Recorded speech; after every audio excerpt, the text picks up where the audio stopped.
Jadi cerita puger. Puger itu mungkin kalau di Kabupaten Jember posisinya itu di selatan.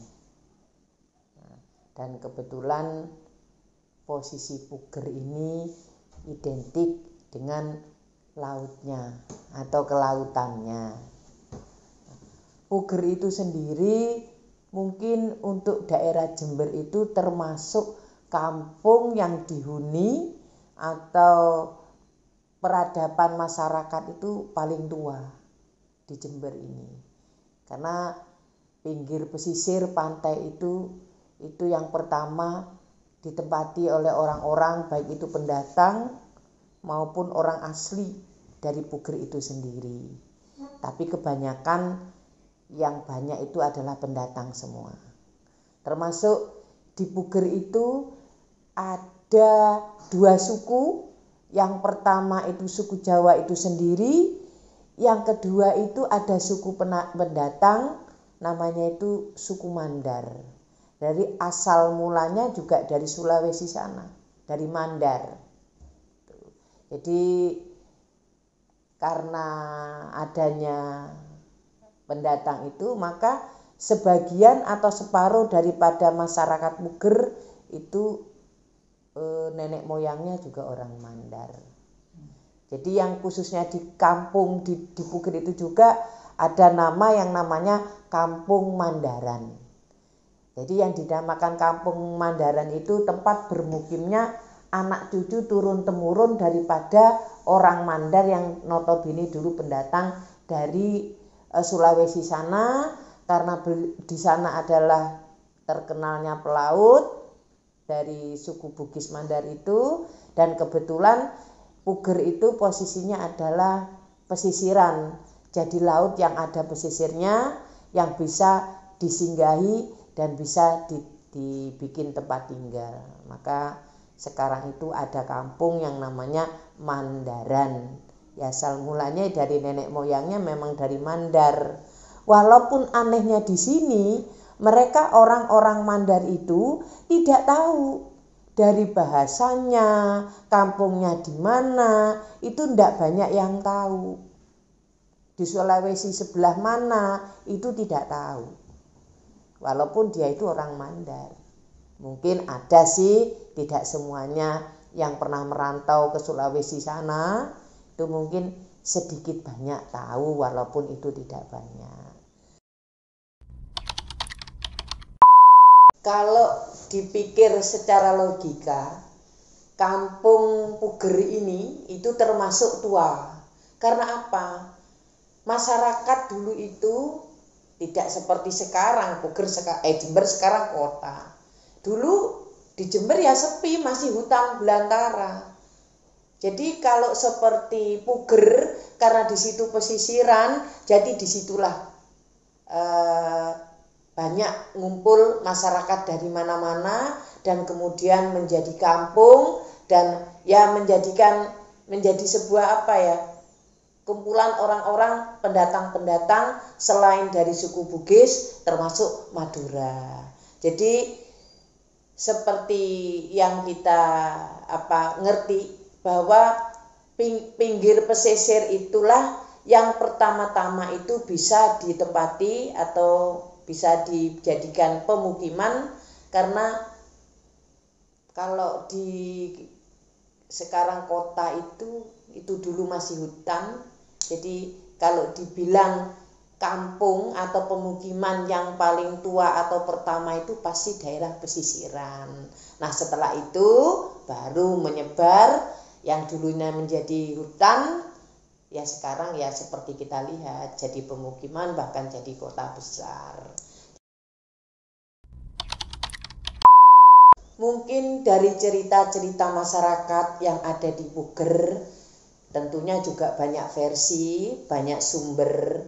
Cuma yang jelas di sini berdirinya Puger itu kan tidak luput dari seorang tokoh, sehingga Puger itu terbangun dari mula anak cucu, keluarga besar, sampai bisa menarik pendatang baru.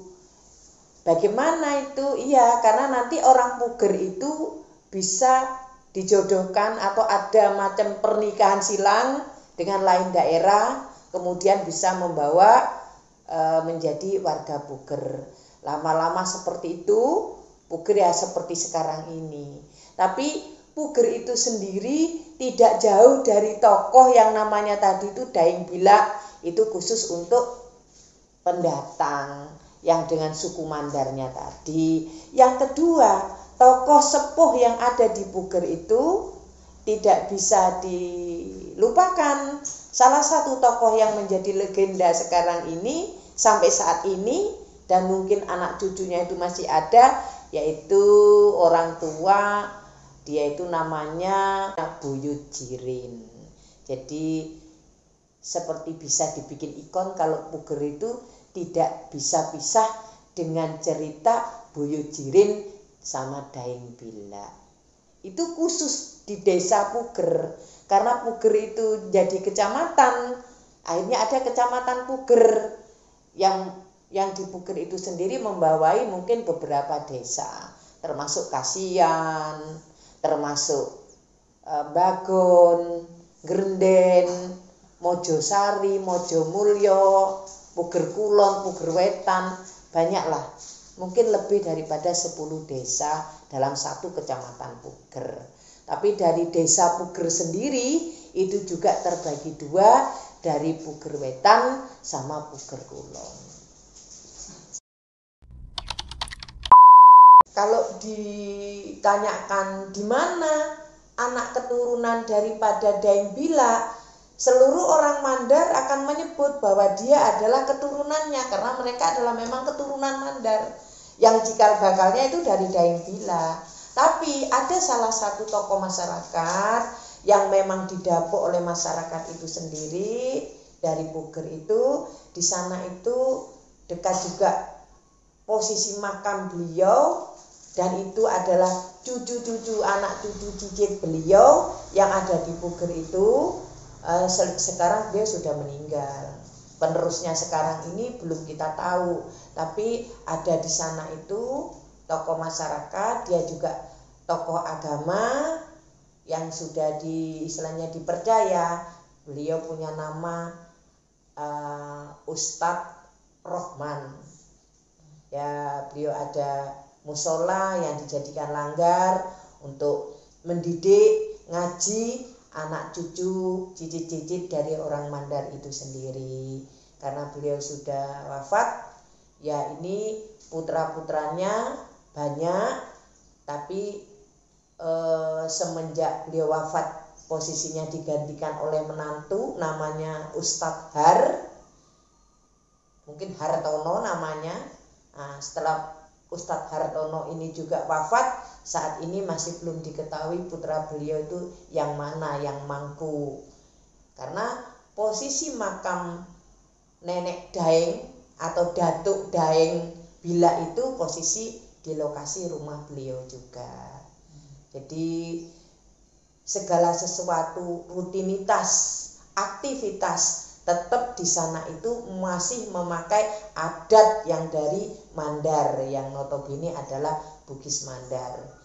Anak cucu mereka memang tidak tahu bahasa Mandar, tidak paham dengan bahasa Mandar. Cuma kalau sebutan, nama panggilan, itu beliau itu masih tetap pakai sebutan Mandar digabungkan dengan Melayu. Mungkin saat itu ada persilangan antara suku Bugis dan suku Melayu, namanya pelaut kan dari mana-mana. Jadi kalau bahasanya beda dengan bahasa umum orang Jawa.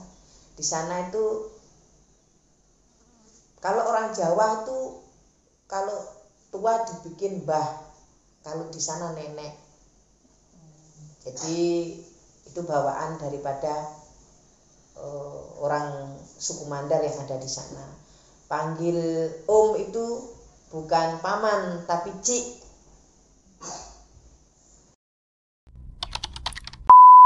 Jadi selain dari suku Mandar tadi, dengan cikal bakalnya tokoh laut.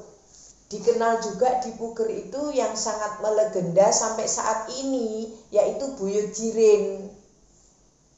Insya Allah anak cucu beliau, kerabatnya itu masih ada. Tapi keberadaan petilasan atau makomnya Buyut Jirin itu tidak bisa ditemukan, tidak bisa kita lihat. Karena konon ceritanya saat beliau wafat, meninggalnya itu jatuh di dalam gua saat menjaga sarang burung yang ada di Pulau Nusa Barong.